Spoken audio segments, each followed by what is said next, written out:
Hey guys, what's up? Derek from BOM-BITES here. Good to be with you on another exciting episode of BOM-BITES. We're here to help you feast upon the words of Christ, and we're going to do it one bite at a time.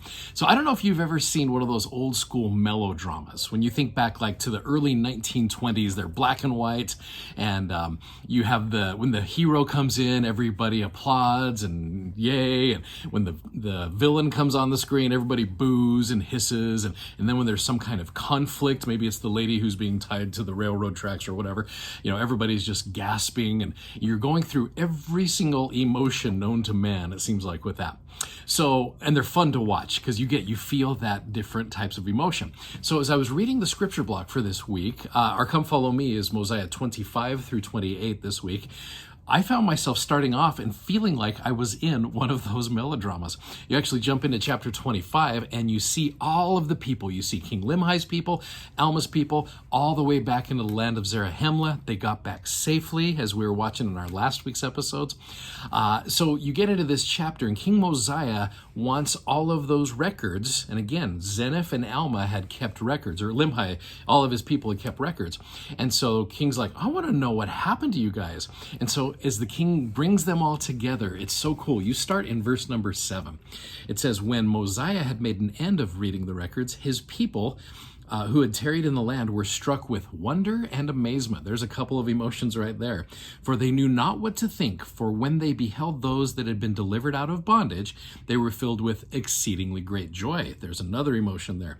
And again, when they thought of their brethren who had been slain by the Lamanites, they were filled with sorrow, even shed many tears of sorrow.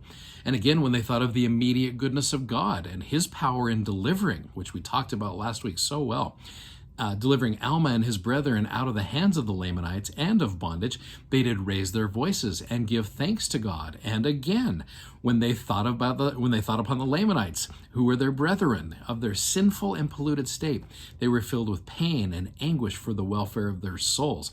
You get into verse number 12, and you've got the people who are the children of Amulon. Remember how we booed Amulon last week? Who'd taken to wife the daughters of the Lamanites, and they were displeased with the conduct of their fathers. They didn't even want to be called by the name of Amulon, and they now wanted to be called Nephites.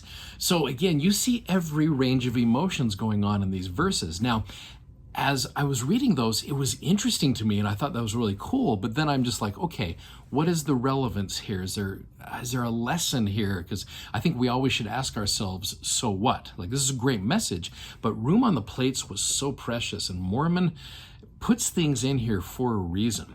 And so I was trying to think of the message, and as I was thinking about this, I thought about a Facebook message that I was sent just a few months ago from a former student of mine who was serving his mission at the time.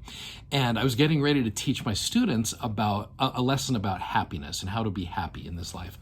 And he sent me a message like, Brother Crimmin, hey, good to, just chat with you for a minute. And he said, I'm looking to share a message. As my companion and I are looking to share messages. Is there any messages that I can share with you guys? And I said, well, I'm getting ready to teach a message about happiness. What would you teach a bunch of high school students about happiness?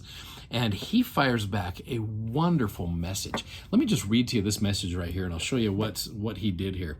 He says, well, my experience here has really shown me what struggle looks like. For people who are going through difficult times, I like to share Doctrine and Covenants 122, 7, and 8. Many of you are familiar with those verses.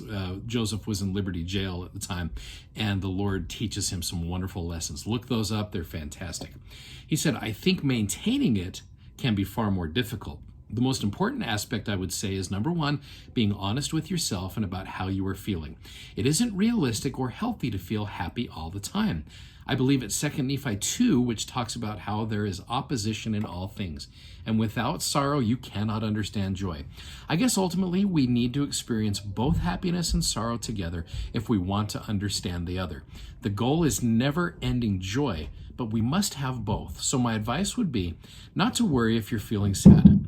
I remember feeling sad for no reason when I should have been happy, and then feeling sad that I was sad. So keep your eyes up. Remember the atonement and the sacrifice for sin that allows all things to be made right, and enjoy the full range of emotions that we are granted because of the fall. Life is better with a mix of all of the emotions. Such a good message. I love that.